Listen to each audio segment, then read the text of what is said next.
먼저 인사부터 나누겠습니다. 안녕하세요, 위원님. 네, 안녕하십니까. 네, 시장이 그래도 최근에 외국인들 수급이 꽤 힘있게 들어오면서 제법 시장을 받치는 모양입니다. 네. 예. 그리고 종목들도 일단 뭐 주 중반에 좀 흔들리긴 했지만 뭐 비교적 골고루 오르는 게 아닌가. 네. 그래서 오늘 어떻게 보면 마지막 선물, 그러니까 연휴를 앞둔 마지막 선물이라고도 볼 수 있는 상황인데 이번 랠리에서 가장 소외됐던 게 2차 전지 자동차였잖아요.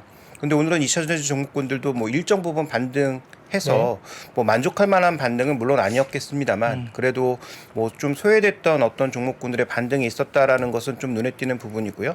자, 오늘 이제 마켓맵을 보시면 유가증권 시장에서 눈에 띄게 빨간색들은 성장주 계열이 조금 많았고 그동안 소외됐던 2차 전지 쪽의 종목군들이 일정 부분 움직인 것이 굉장히 눈에 띄는 부분입니다.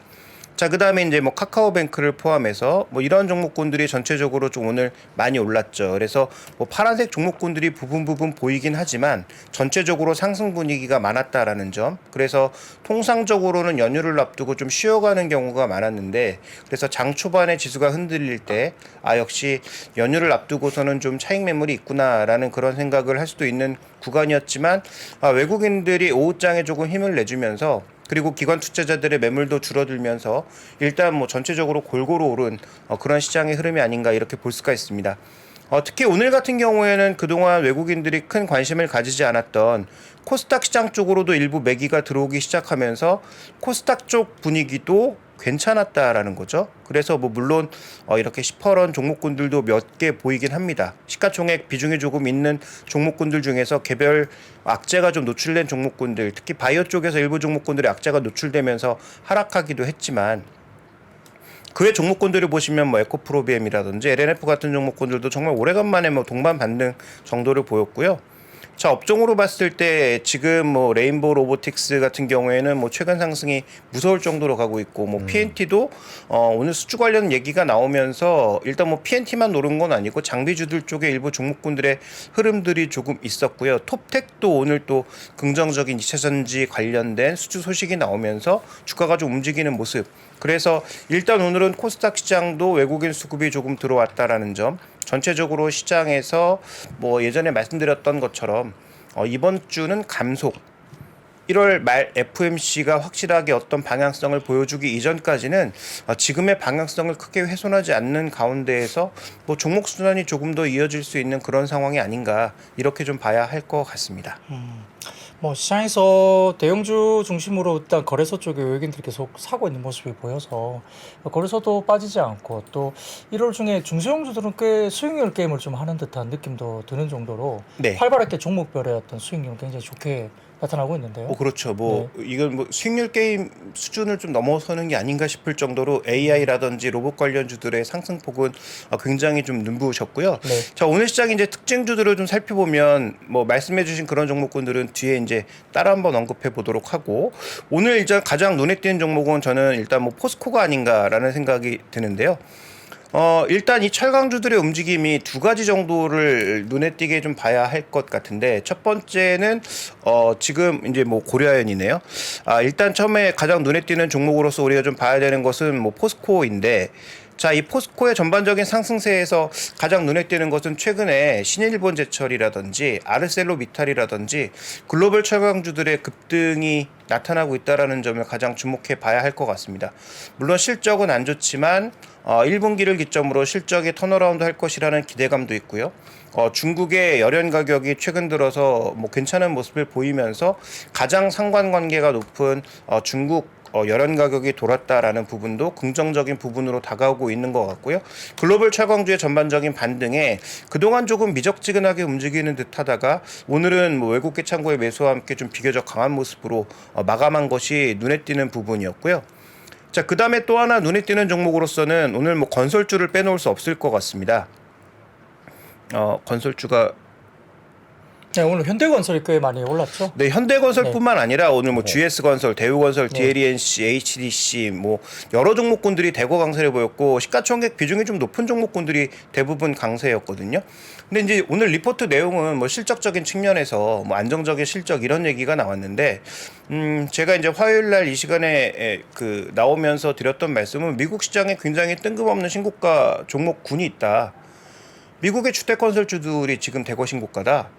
근데 굉장히 이례적인 현상인 거죠. 미국의 주택 지표 안 좋은 거 다 아시고 미국이 금리를 계속 올리고 있는 구간에서도 실제 금리가 내려가기 시작하면서 10년물 국채 수익률은 이미 뭐 예전부터 내려가기 시작했고 정책을 반영한다고 하는 2년물 국채도 빠르게 내려가기 시작하면서 지금 특별하게 뭐 좋은 뉴스가 전혀 없는 구간에서도 이 미국 시장에서 주택 건설주들이 큰 폭의 강세를 보여주고 있거든요. 그래서 우리는 항상 뭐 기술주들에 많이 주목하지만 미국 시장에서 신고가를 내고 있는 종목군들의 성격은 좀 다양한데, 자, 우리 시장에서도 금리가 이제 내려가기 시작하면서 그 다음에 오늘 그 금리 결정과 관련된 여러 가지 그런 이벤트에 대해서 뭐 그렇게 크게 반응하지 않으면서 금리에 민감한 채권 가격에 민감한 종목군들이 우리 시장에서 이번 주 내내 움직였다는 거죠. 일단 손해보험주, 그 다음에 오늘은 건설주가 일단 리포트가 나온 현대건설이 가장 크게 움직였고요. 네. 그다음에 뭐 GS건설, 뭐 대우건설, DLENC 이런 종목군들도 전체적으로 강세를 보이고 있기 때문에 자, 이것은 뭐 두 가지에 기인하고 있다. 일단 우리도 금리가 내려가고 있다라는 점. 금리가 내려가기 시작하면서 우리가 올 1분기에 가장 우려했던 것 중에 하나가 PF와 관련된 문제들이었는데 이와 관련된 문제들이 일단 일시적으로는 잠잠해지고 있고 일정 부분 뭐 갚아나가는 부분도 있고 물론 앞으로 이 사태가 끝났다 뭐 이렇게 보기는 어렵지만 어떻게 될지 여부를 떠나서 현재 시장에 반등하는 종목군들의 하나로 금리의 안정과 그 다음에 실적적인 측면에서 뭔가 모멘텀이 나타나는 종목군들로의 순환도 비교적 강하게 나타나고 있다라고 봐야 될 것 같고요. 오늘 실제로 건설업종에는 기관과 외국인들의 매수도 비교적 강하게 유입되면서 해당 종목군들이 강세를 보인 점도 눈에 띄는 특징주들 중에 하나였습니다. 근데 지금 부동산 경기가 한국도 굉장히 안 좋잖아요. 네. 최근에 보니까 미분양이 6만 호 넘어갔다 뭐 그런 얘기도 나오는 것 같은데, 근데 이제 그거보다 이제 금리 인하 또는 금리 인하 기대 효과가 더 컸다고 볼 수가 있을까요? 뭐 금리가 인하된다라는 것보다는 지금은 이제 정책은 계속 금리를 올리고 있지만 실제 시장 금리가 내려가고 있는 게 더 포인트인 것 같습니다. 그래서 뭐 이런 거요? 네, 미국 같은 경우에는 굉장히 가파르게 진행되고 있고요. 미국이 그렇더라고요 보니까. 네, 미국이 워낙 그러다 보니까 이제 글로벌리하게도 보면은 금리가 전체적으로 좀 안정되는 모습을 나타내고 있다라는 거죠. 그러면 이제 뭐 어느 정도의 리파이낸싱도 좀 되는 것 같고, 그 다음에 그동안 문제라고 생각했던 여러 가지 PF 쪽도 문제는 조금 가라앉는 게 아닌가.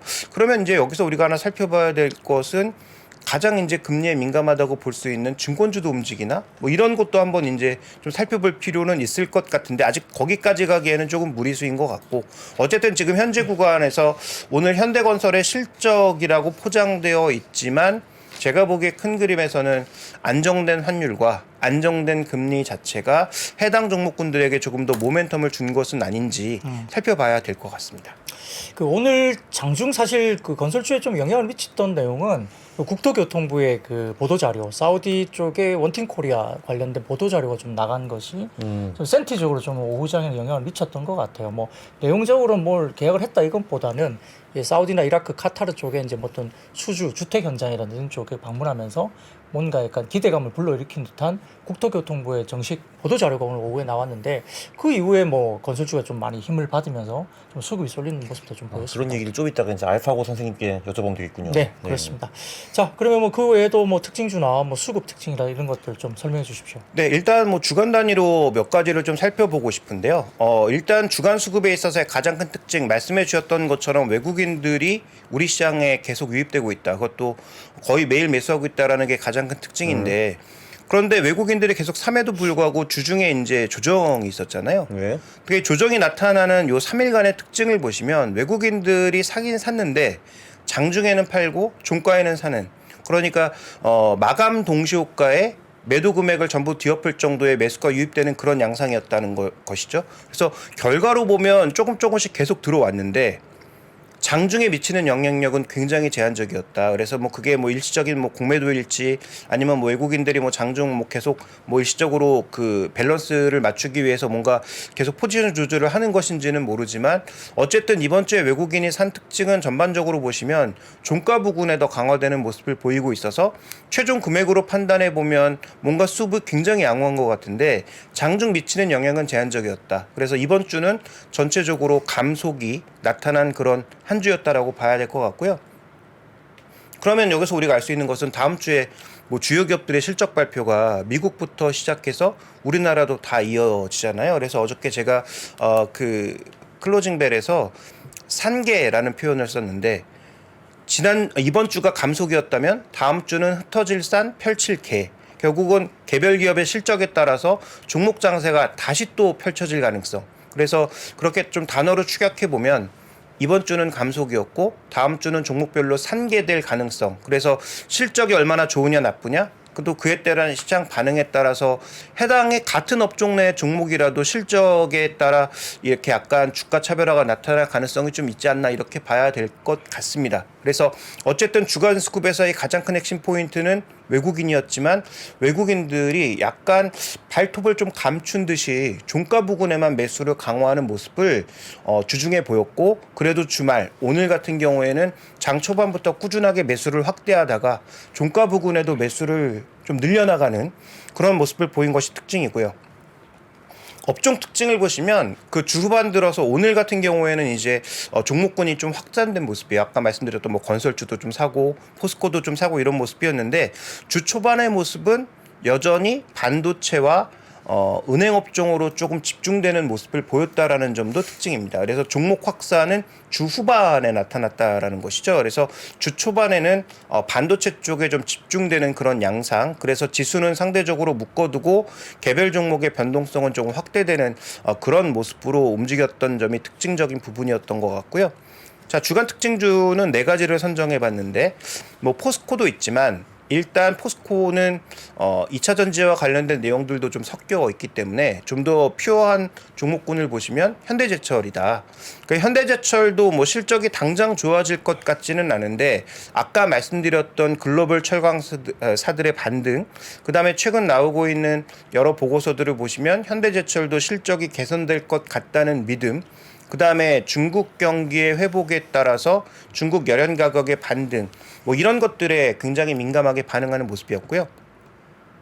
그 다음에 레인보우 로보틱스도 오늘 뭐 강하게 움직였지만, 이번 주에 AI 관련주, 로봇 관련주의 상승폭은 뭐 종목별로 굉장히 다르기는 한데, 뭐 여기다 이제 엔터까지 엮으면 굉장히 범위가 넓게 개별 종목군들의 상승세가 나타났다라고 봐야 할 것 같습니다. 그래서 어제 이제 급등했던 셀바스 AI를 한번 선정해 봤는데요.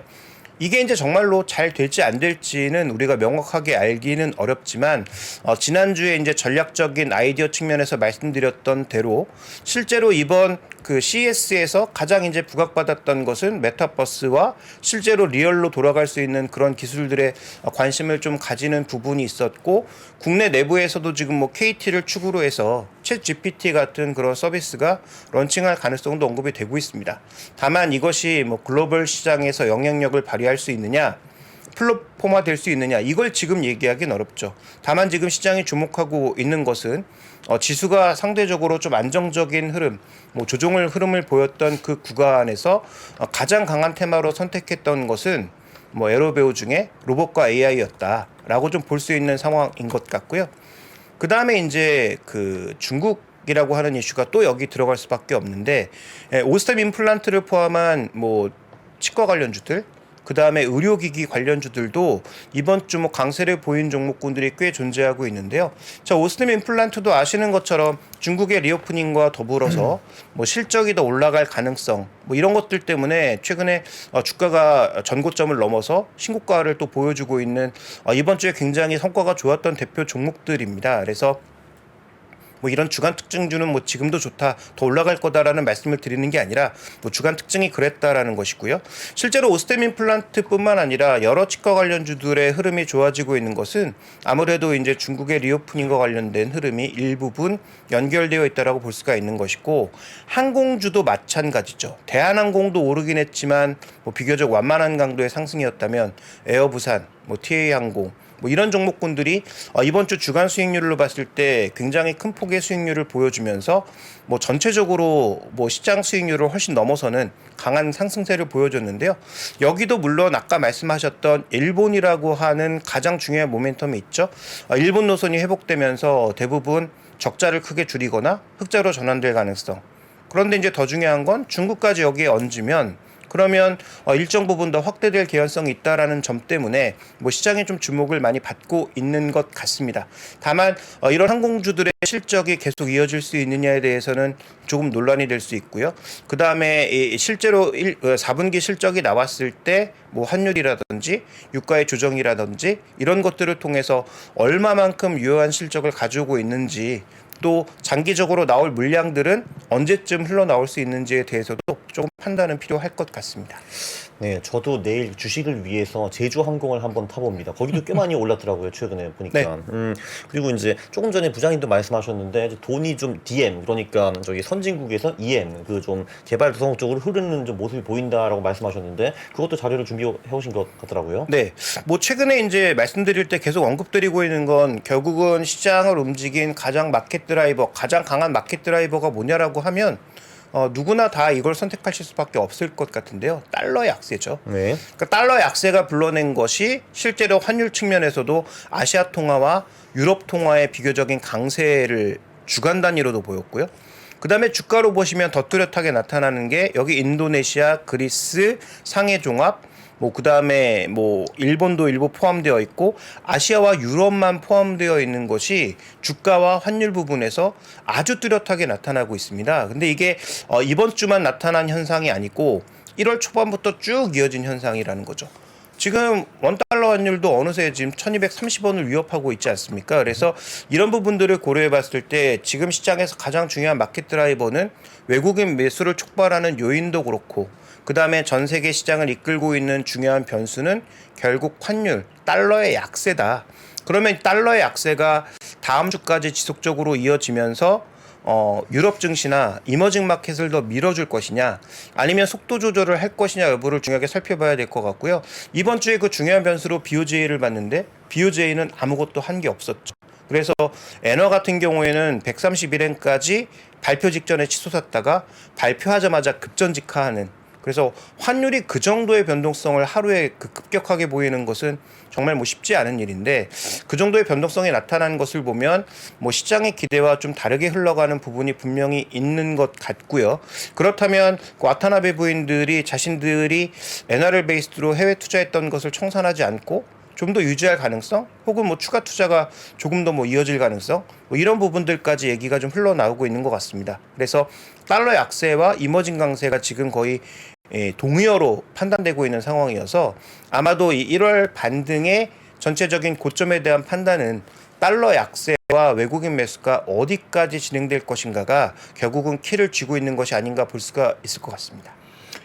환율 문제는 어려운 문제긴 하지만 지난번 저희가 방송을 통해서 한 번 다루었던 이야기죠. 네. 그때 당시의 이야기는 뭐 이건 뭐 정확하지 않을 수도 있지만 당시에 저희 방송을 통해서 보시면 평균치가 한 1,200원 정도, 그리고 이제 아래쪽으로 위쪽으로 1,100원에서 1,300원 정도, 그때 가이드를 그렇게 좀 받은 것 같아요. 그때 당시 방송. 사실 이제 최근 10년이랑 최근 20년 평균을 보면은 놀랍게도 딱 1,130원입니다. 네. 그게. 지금 이제 1,130원 그렇게 낮아 하는데 네, 원래 그랬어요. 이게 이제 기억 안 나시는 분도 있겠지만 이게 실제로 뭐 900원, 1,000원대로 많이 갑니다, 사실. 네. 그래서 뭐 되게 어려운 이야기입니다. 환율 뭐 전문가들도 사실 맞추기 쉽지 않죠. 쉽지 않은데. 근데 이제 환율도 분명히 추세라는 것이 이제 존재를 하는데 네. 확실히 뭐 그 뚜렷하죠. 달러 약세 추세라는 게 형성이 되었고 이제 별다른 일이 없으면 지속되는 것이 보통 그렇죠. 네. 네, 방향성은 조금 더 뭐 약세 쪽으로 간다는 쪽에 이야기들이 아직까지 좀 많은 국면이고요. 뭐 그렇다면 수급적으로 뭐 국내 장세에 좀 좋을 수 있는데, 다만 이제 수출 위주의 뭐 대형사들이나 이런 쪽은 이제 환율 효과가 이제 반감되니까 그렇죠. 네. 매출이나 이런 부분들이 조금은 생각보다 좀 낮아질 개연성도 있어서 그 부분들이 얼마나 시장의 EPS나 이런 것들을 좀 추가적인 하향 조정을 만들 것인가, 뭐 그런 우려가 사실 좀 있기도 한 부분이 분명히 맞는 것 같습니다. 예, 뭐 주간 수급이나 특징 관련해서 말씀을 주셨고요. 뭐 그 외에 뭐 체크 포인트가 있을까요? 네, 일단 그 종목별로 좀 체크해 볼 게 있는데요. 뭐 전체 시장은 아닌 것 같고 MSCI 변경이 또 있지 않습니까? 1월 31일 기점으로 MSCI 변경이 있게 되는데, 그 신한투자증권의 어제자 리포트를 보시면 그 디데이를 기점으로 해서 편입 종목이나 제외 종목이나 전부 빠진다는 거죠. 그러니까 이벤트가 있을 때까지는 이벤트를 통해서 제외 종목은 내려오고 편입 종목은 올라가는 게 일반적인 현상이기는 한데 리밸런싱이 된 그 다음 날부터 결국 시간이 지나면 수급이 전체적으로 약해지면서 거래가 줄면서 다 빠지더라.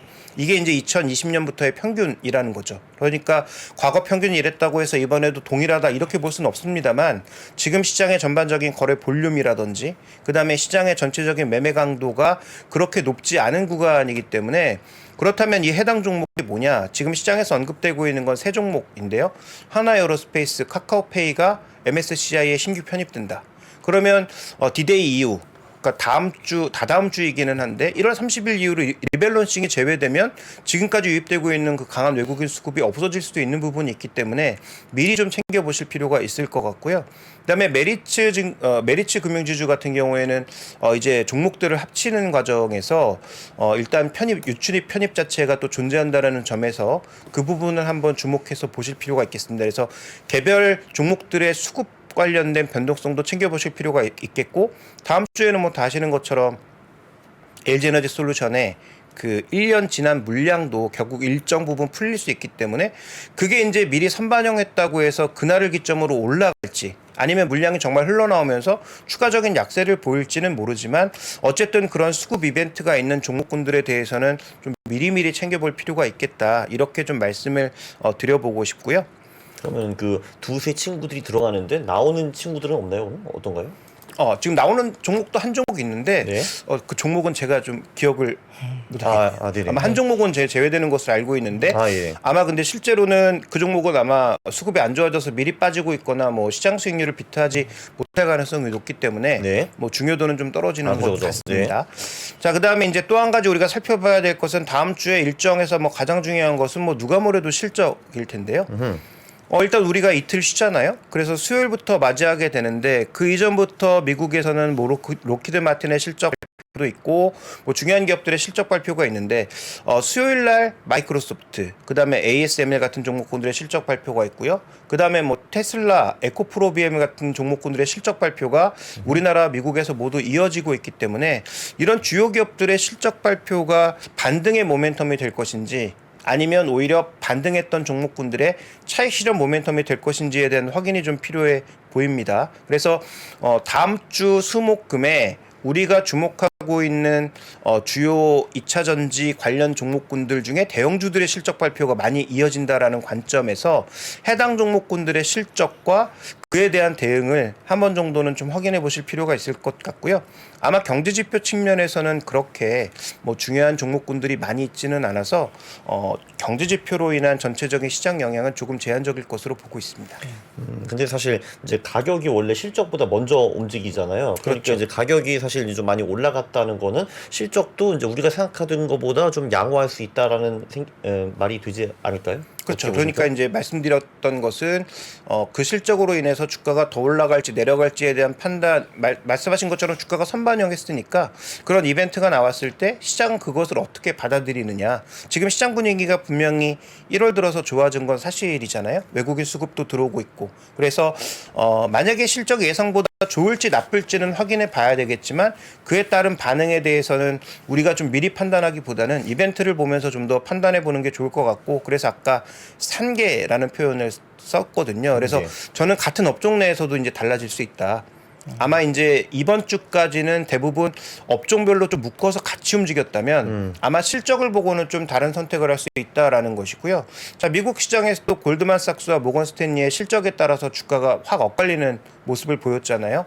아마도 이제 그런 일정 부분의 롱숏이 나올 가능성이 있다라는 점에서 뭐 개별 종목군들은 업종 내에서도 이제 갈라질 수 있다라는 점을 염두에 두실 필요가 있을 것 같습니다. 사실 뭐 최근에 미국장도 보면은 금융주가 실적이 굉장히 좋게 나왔는데 빠지고 뭐 어제 같은 경우 넷플릭스 같은 경우는 실제 실적이 안 좋았는데 뭐 구독자 수가 또 늘었다는 것 때문에 시간에서 급등하고 뭐 이렇게 약간 그 CEO 교체도 있었죠. 네, 뭐 그런 부분들 때문에 뭐 약간 엇갈리는 모습도 보이긴 합니다. 근데 분명한 것은 미국 시장보다는 현재 뭐 국내를 포함한 아시아 증시가 좀 더 강하게 지금 이어지고 있다는 점도 수급적인 설명도 되지만 여튼 외국인들이 일단 많이 비운 시장에서 좀 더 많이 들어오고 중국 시장도 마찬가지고 그런 부분들이 한국에도 조금은 좀 받쳐지는 힘이 아닐까 싶기는 합니다.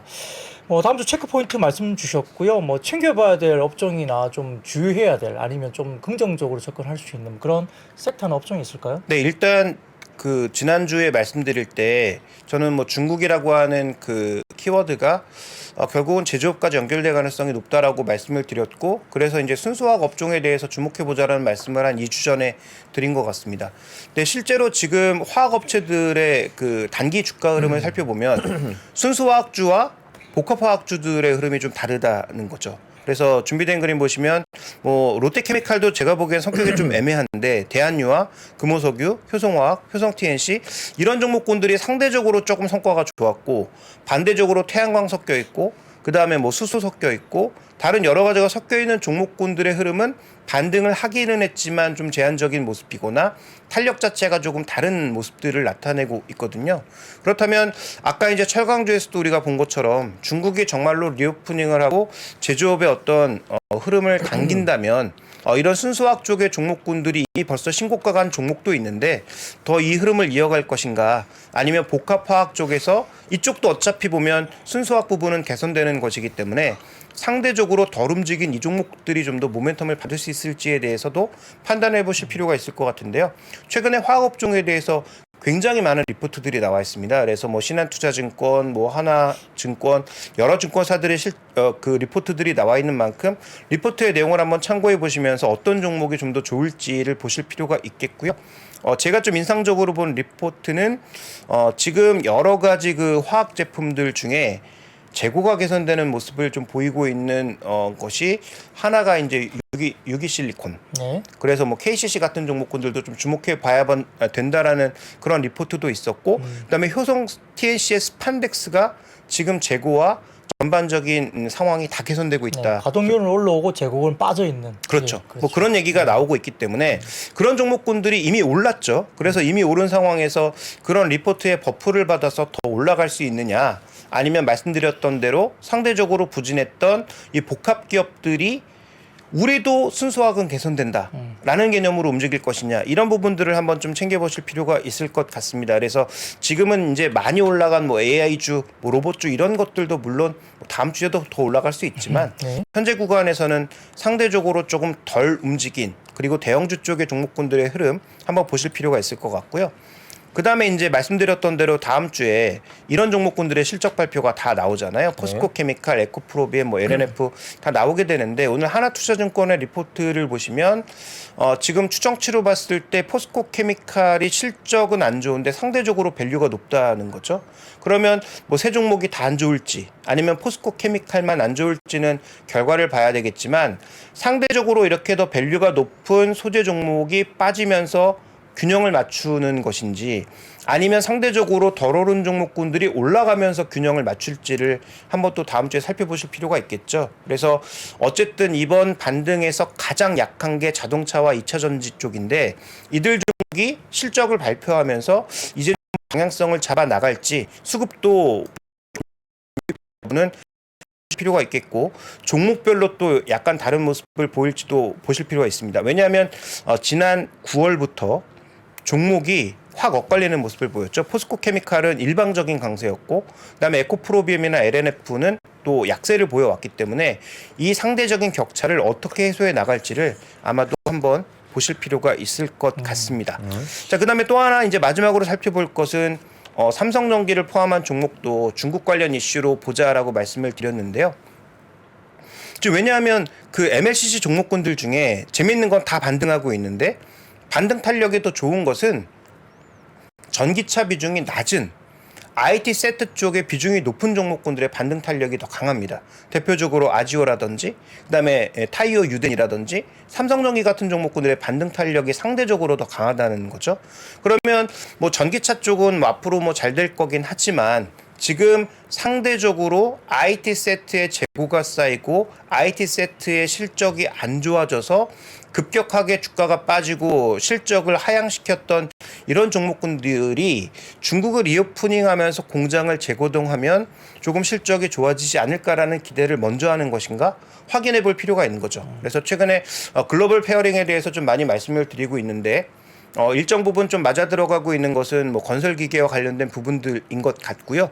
그러면 IT 부품 쪽에서도 삼성 전기만 보는 것이 아니라 LG이노텍 같은 경우에는 애플 시황과 좀 더 밀접하게 연관이 있으니까 애플과 페어링을 해서 본다면 삼성 전기는 방금 말씀드렸던 뭐 이런 타이어 유덴 같은 이런 종목군들과 좀 더 페어링을 해서 보면 우리가 삼성 전기 하나만 바라보는 것보다는 좀 더 의미 있는 어떤 시사점을 얻을 수 있지 않을까라고 보고 있고요.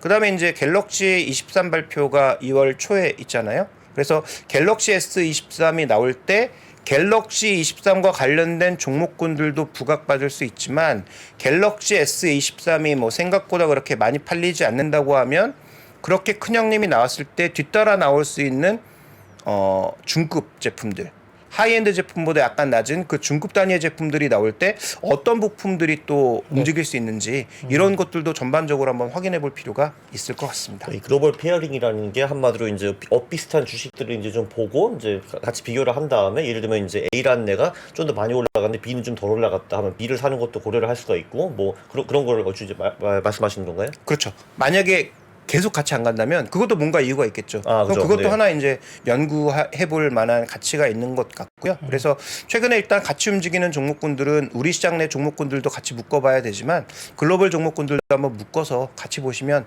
더 효율적인 투자가 될 것 같습니다. 그럼 MLCC 같은 경우는 뭐 거의 1년 만에 12월 달 수출 지표가 반등 지표가 나오면서 네.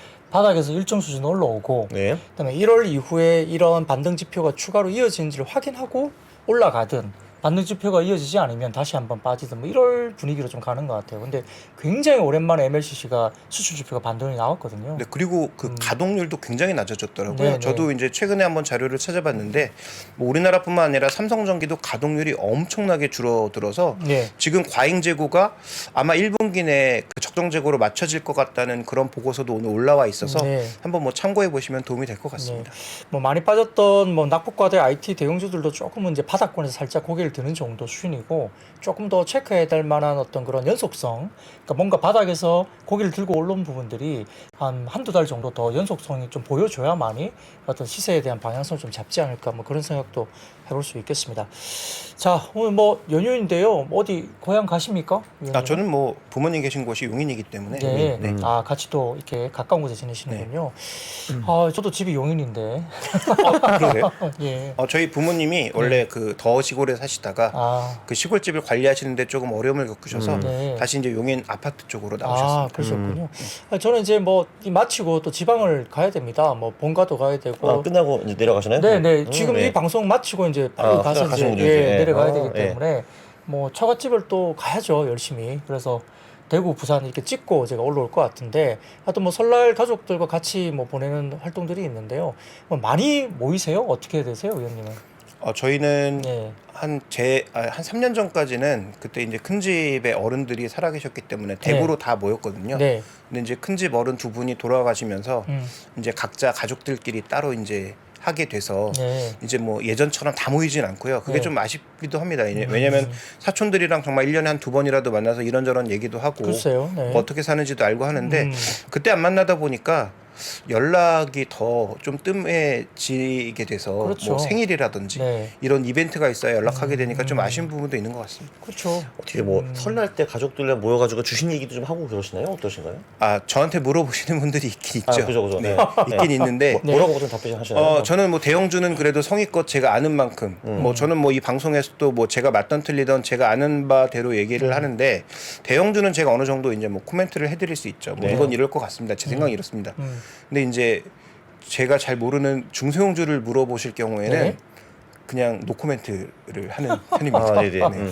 그건 면밀히 검토해 보셔야 합니다. 이런 식으로요. 네. 아니 제가 연구해 보겠습니다라고 연락을 안 드리죠. 그죠. 현명하신 또 방법이네요. 뭐 혹시 이런 경우 없으세요? 뭐 네.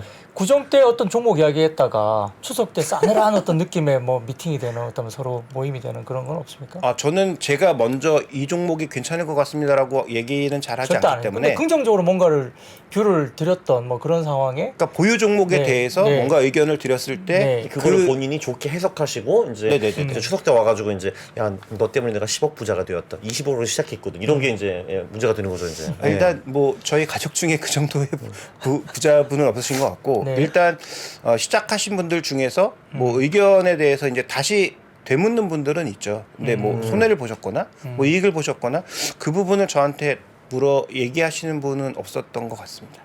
자, 그리고 어떻게 설날 이후에도 우리 시장의 강세가 이어질까요? 동동. 그럼 좋을 것 같은데요, 그죠? 네. 저는 그때도 말씀드렸던 것처럼 일단 1월 말 FOMC 전까지는 지금의 이 분위기가 쉽게 꺾일 거라고 생각하지는 않습니다. 일단 그때 0.25 올라간다는 건 뭐 거의 기정사실이죠, 그죠? 근데 이제 또 그거 올리면서 이분이 또 무슨 말씀하실까 이런 게 또 중요하겠네요, 그죠? 네, 그렇죠. 이번이 끝이 아니야 하면서 이제 되는 거죠. 네. 근데 블라드 총재가 네. 50bp를 질렀는데 시장은 오히려 그날 금리를 더 내려버렸잖아요. 예. 그것도 10년물, 2년물 다 같이 내려버렸거든요. 그것도 많이 내려버렸거든요. 네. 그러니까 지금 저는 이게 중기적으로는 뭔가 조금 불편한 부분이기도 하고 리스크를 쌓이게 만드는 부분이라고 판단을 하거든요. 그런데 그게 지금 당장 터지지 않는데 그것 때문에 우리가 뭐 미리 주식을 팔고 뭐 예를 들어서 좀 주의를 해야 된다. 이건 아직 아닌 것 같고요. 그래서 뭐 각자의 다 기준이 계시겠지만 저는 뭐 지수 기준으로 인덱스 기준으로 볼 때는 뭐 설날뿐만 아니라 FOMC 발표 이전까지는 그래도 비교적 견조한 모습을 보일 가능성. 제가 오히려 또 주목하는 지표는 그 경상수지하고 무역수지가 나올 때가 아닌가. 근데 우리가 경상수지, 무역수지를 발표해서 여러 가지 이유로 달러가 약세로 갈 요인들이 있지만 우리 경상수지 적자, 무역수지도 적자, 여행수지도 적자. 그래서 달러가 부족한 상황인데도 계속 원화가 강세로 갈 수 있는지 아마 그건 좀 확인을 해봐야 되지 않나. 좀 이렇게 판단하고 있습니다. 뭐 가장 뭐 핵심 지표가 뭘까요? 이제 1월, 2월 지나면서 이제 1분기 사실은 일정 수준 일부 뭐 리포트를 보면은 1분기 바닥론 이야기를 많이 하고 아직은 있습니다. 뭐 그게 어느 정도까지 빠질지는 뭐 저희도 정확하게 알 수는 없으나 1분기 바닥론이 있는데 일단 2월, 3월 뭐 1분기 내에 좀 크게 어떤 우리가 주목할 만한 변수가 될 만한 게 있을까요? 저는 일단 뭐 중국이 아닌가. 그래서 지금 시장 기대는 이거잖아요. 그러니까 저 두 가지 기대가 있다고 생각하는데 첫 번째 중국에 우리가 거는 기대는 네. 이렇게까지 경제가 안 좋았으면 드라이브를 걸 때는 제대로 한번 걸어줘야 된다. 그래서 중국 27일까지 쉬니까 27일까지 푹 쉬고 와서 뭔가 그때쯤 되면 각 정부, 지방, 그러니까 전체 정부가 아니라 지방 정부의 경제 공작 회의도 어느 정도는 밑그림이 좀 나와 있겠죠. 네. 그러면 아마 뭐 총액 기준으로 어느 정도의 투자가 뭐 나온다더라든지 아니면 투자가 어떤 방향으로 갈 것이라는 어떤 그런 정보들이 흘러다니기 시작하면 아마도 이제 거기에 대해서 뭔가 더 모멘텀을 줄 수 있는. 왜냐하면 지금 게오르기바 IMF 총재도 시각을 바꾼 게 미국이 생각보다 안 나쁜 것 같고 중국이 드라이브 걸어주면 침체 별로 없는 거 아니야? 네. 라는 시각을 지금 가지고 있는 거잖아요. 네. 그러니까 과연 우리가 1분기에 가져야 될 핵심 포인트는 중국이 얼마만큼 드라이브를 강하게 걸 수 있는가가 제가 보기엔 가장 중요한 포인트인 것 같고요. 그 다음에 두 번째는 그 미국 시장에서 살펴봤을 때 최근에 아까 잠깐 언급드렸던 대로 뜬금없는 신고가들이 굉장히 많이 나오고 있거든요. 네.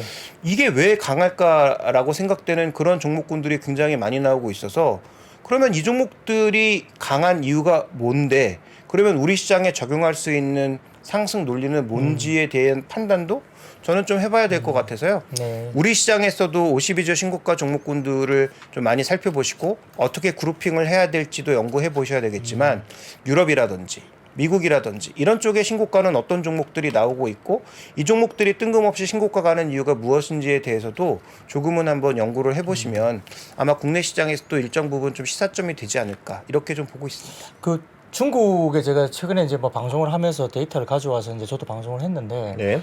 중국인들이 작년에 저축을 한 게 작년 한 해만 저축 넣은 게 얼마인지 아십니까? 저도 깜짝 놀랐습니다. 얼마이신 것 같아요, 대략적으로? 그러니까 중국인들이 작년 1년 동안 저축을 했던 금액, 뭐 한 저축액 2조 달러? 2조 달러? 응. 오, 맞아요?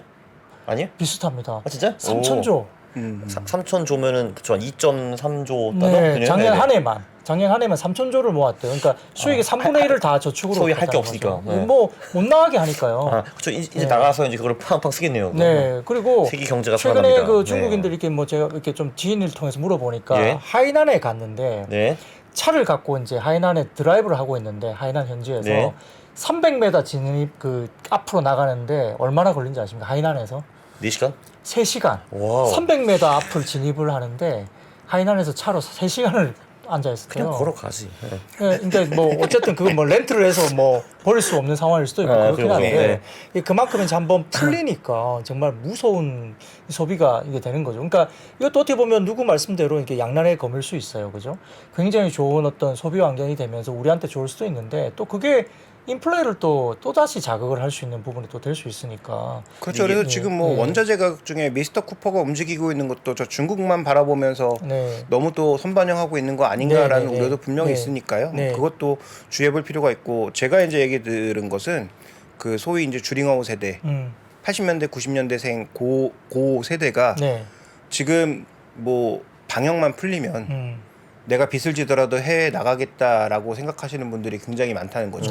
그게 뭐 한국은 아니더라도 어디든 좀 가고 싶다라는 그런 마음이 너무 올라와 있어서 뭐 스스로 찾아다니면서 지금 우리도 예전에 뭐 그래서는 안 되지만 그런 경우 굉장히 많았잖아요. 회사에서 한 일주일 쉬어보겠다고 그 코로나 걸린 사람 거 뭐 찾아가지고 자기가 막 이렇게 입에 묻혀본다든지 뭐 그런 이상한 행동하는 사람들 많았는데 네. 실제로 지금 중국에서 주링아웃 세대가 그러고 있다는 거죠.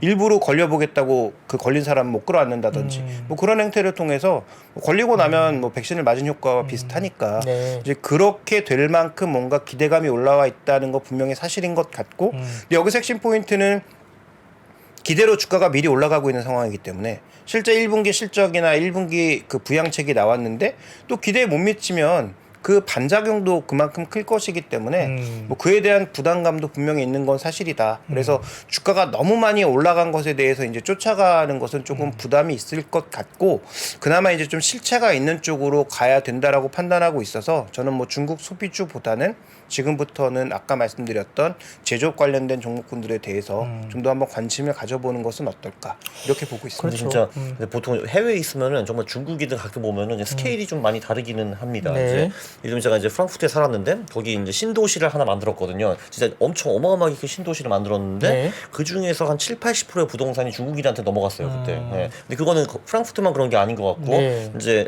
그 세계 이제 큰 도시들 다 그렇게 많이 되는 것 같고 이 사람들이 명품 사는 거 보면은 진짜 차를 가득 명품으로 다 채우더라고요. 리모바를 뭐 20개 사고 막 그래가지고 신기하더라고요. 스케일이 커요. 그런 게 네. 있죠. 그러니까 저도 이제 파리 여행 가가지고 이제 뭐 루이비통이나 아니면 뭐 샤넬 뭐 이런 등등 이렇게 가보면 저는 이제 뭐 이렇게 핏을 가고 저거 하나 보여주세요. 뭐 이렇게 보세요 이렇게 하잖아요. 아, 거기는 이제 이 가게 전부 다요. 이렇게 그 나오나요? 친구들은 네. 어떻게 사냐면 이렇게 갖고 그렇죠. 예, 그냥 매장에 이렇게 쫙 진열돼 있잖아요.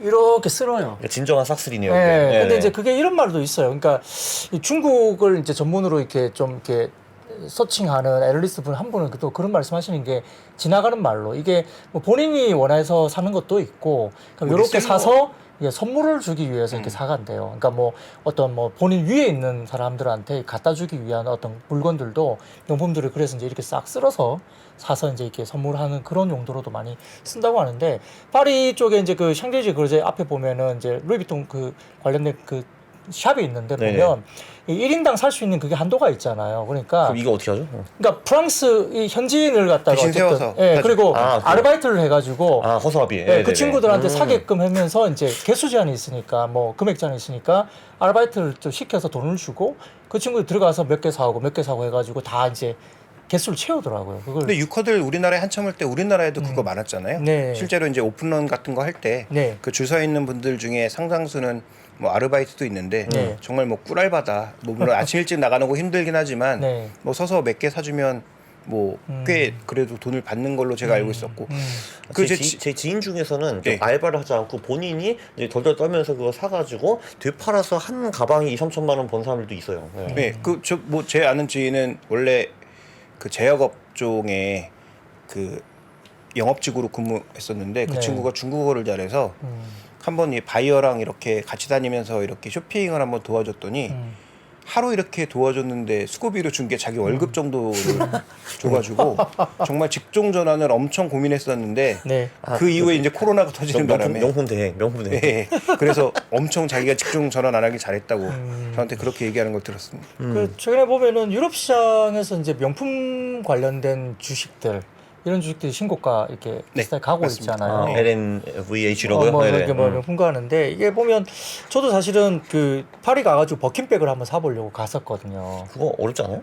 되게 어려워요. 네. 그러니까 버킨백이 이게 개수도 적은데 이 매니저들이 이제 이런데요. 그러니까 이 사람이 우리의 버킨백을 들만한 가치가 있는 사람인가를 그 매니저가 판단을 한다고 저는 들었어요. 그게 맞는지는 정확하진 않습니다만. 그래서 줄을 이렇게 서봤는데 버킨백을 사러 갔는데 이 버킨백 사러 갔는데 제 앞 사람이 이제 똑같이 버킨백을 사러 오면 앞에서 이제 자기 차례니까 가서 이야기를 하잖아요. 그 매니저하고. 그럼 들려요. 뭐 영어로 뭐라 하면서 버킨백 사러 왔다 들리니까 우리가 뒤에서 기다리고 있잖아요. 매니저가 이 사람한테 예를 들어서 버킨백이 없습니다. 돌아가세요라고 하면 우리 뒤에 사람은 일반적으로 버킨백이 없나 보다 하고 가야 되잖아요. 근데 이제 손님. 근데 내 차례에 갔을 때 혹시 나한테 버킨백을 내놓을까? 왜냐면 매니저가 일단 보고 평가를 해서 그 사람한테 버킨백을 줄까 말까를 이렇게 결정한다는 이야기가 있기 때문에 혹시 저 사람은 아니더라도 나한테 줄 수 있을까 해서 줄을 서고 있어요, 계속. 그 앞에서 계속 없습니다 해도 저도 줄 서서 한 3시간 넘게 기다렸거든요. 근데 저한테도 없다고 하더라고요.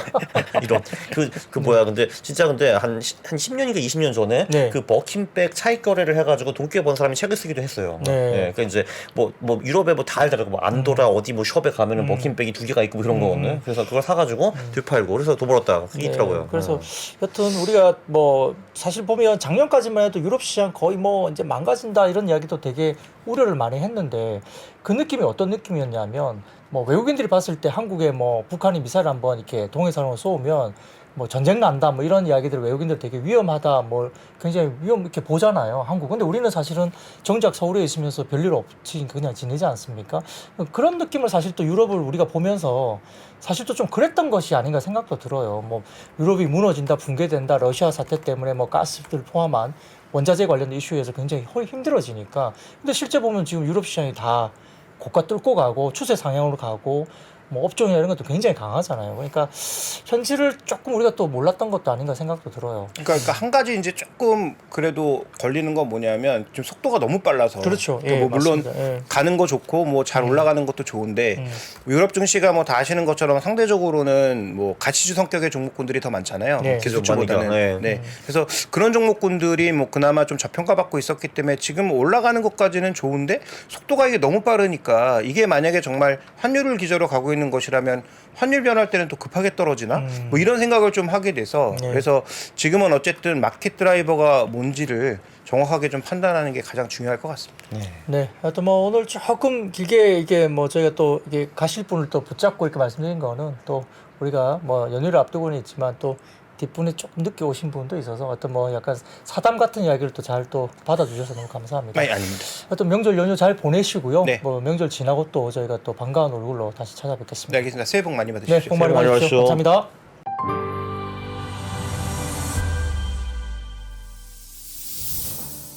주식 투자자 여러분, 바로 지금 더 늦기 전에 준비하셔야 됩니다. 1분 1초가 아까운 지금. 그래서 망설이지 말고 시작해야 하는 지금. 아직 늦지 않았습니다.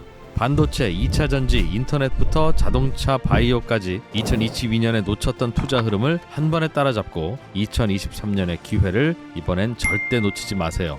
3프로TV 2023 베스트 투자 전략.